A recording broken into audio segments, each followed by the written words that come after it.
Do you treat your music as drugs for people? O minsan ganun ko siya tignan. Paano? Pero hindi in a bad way. Okay.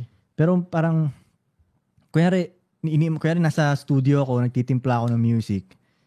Tapos mainit, ganyan. Nung wala pang aircon yung studio. Ini-imagine ko na yung drug dealer din doon na nagtitimpla, naiinitan din siya pero nagtitimpla siya. So, ganun, parang pinifeel ko lang na gano'n na gumagawa ako ng drugs din.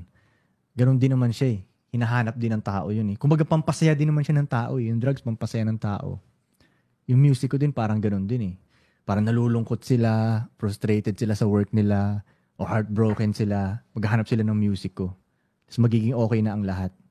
So, gano'n ko rin siya tignan. Hindi in a bad way na drugs. Pero gano'n ko siya tignan. Kung masipag yung mga drug dealers doon mag-push, ipupush ko din tong ano ko. At, ang sarap niya pang laruin sa lyrics. So, pag sinabi kong yan, nagtutulak, ganyan.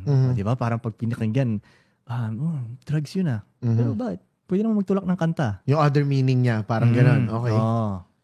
Kahit nga sabihin ko na nagtitimpla ng droga, hindi naman ibig sabihin masyado nun, totoong droga talaga eh. Droga din naman ng music eh. Di ba may nagsasabing ganun, music is a drug, blah, blah, blah, ganun shit. Yeah, so ganun din siya. Ganun ko siya tignan.